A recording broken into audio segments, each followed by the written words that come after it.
All right, I want to tell you something I've noticed after spending years around successful women. And honestly, it actually surprised me because when most people think about wealthy women, they imagine bigger houses, luxury vacations, designer bags, fancy cars, but that's not what stands out to me. What stands out to me is how they spend their summers. And the older I get and the more successful women I meet, the more I realize that some of the most successful women I know don't necessarily spend more money. They spend their time differently. And that might be one of the biggest wealth lessons I've ever learned, because if we're not careful, summer can become just another season we rush through. Another season of getting things done, catching up, working harder, managing everyone else's schedule, and then suddenly it's Labor Day, and we're wondering where it went. This summer, I am determined to make it different, and I want to show you how you can too. My daughter will be a senior next year, and all I can think about is how I only have 2 more summers with her. So instead of freaking out and getting caught up in my emotions, which I've been doing, I'm determined to make the most of it. So today I want to talk about what's been on my heart and how some of the wealthiest women I know and admire spend summers differently. And I think we can all learn something from them. I think when we're younger, we believe money is the ultimate goal, right? But something interesting happens as I know I've gotten older. You realize money can come back, but time does not. And the women I admire most understand this deeply. They don't just protect their money, they protect their time, because they understand something most people miss, and that's time as an asset. Money is the tool. And one thing I've noticed about successful women is that they don't leave summer memories to chance. They don't wake up in September hoping they had a good summer. They intentionally create it. Think about that. Most people schedule their work meetings, their appointments, their conferences, but they don't schedule family vacations, lake days, date nights, girls' nights, experiences. And then life fills the calendar for them.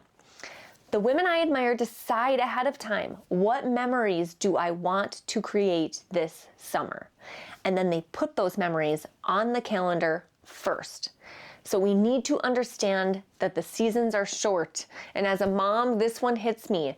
Only so many summers that your kids want to go to the pool with you or ride bikes with you, stay up for ice cream, sit around the bonfire. One day you have little kids, and then suddenly, like me, you have teenagers, and then they're adults.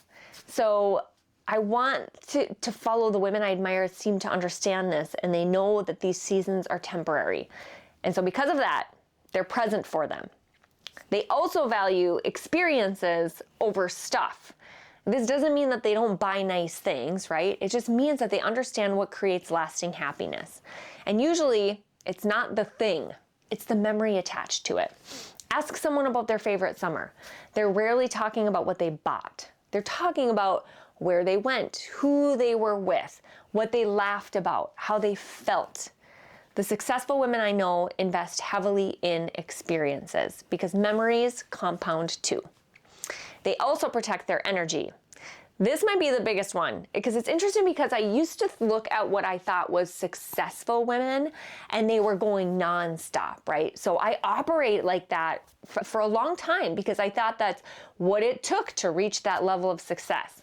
And I'm not saying successful women aren't busy, but the women I'm admiring and trying to follow now don't try to do everything. In fact, they often do less, but they do what matters most. They've learned that being exhausted all summer isn't a badge of honor. Being busy isn't the goal.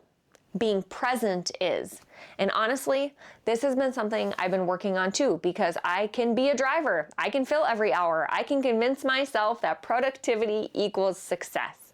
But the older I get, the more I realize that peace is a form of wealth too. So here's an important truth. Stop waiting for life to start. I think this might be the biggest lesson of all.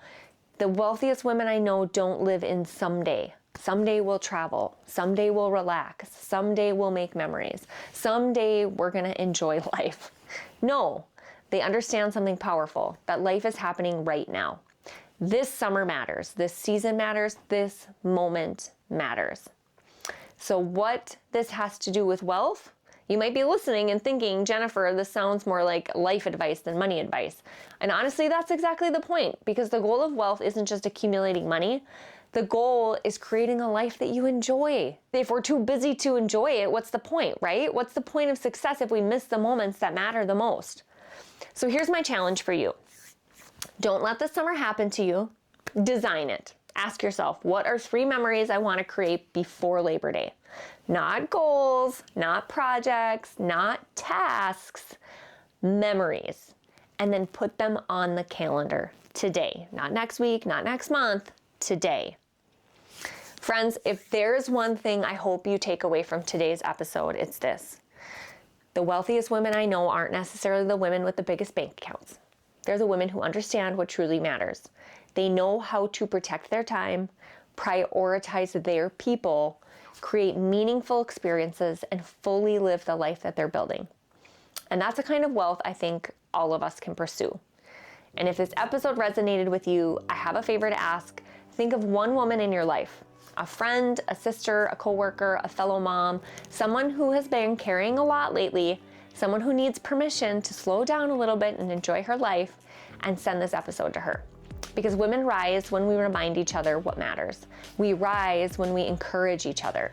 And we rise when we stop competing and start supporting. So share this episode, save it for later, and send me a message on Instagram telling me the 3 memories you're going to create this summer. I would absolutely love to hear them. And next week, in our final Summer Wealth Series episode, we're doing something I think every woman needs right now, the mid-year reset. Because you do not need to wait until January to change your life. So I'll see you next week, friends.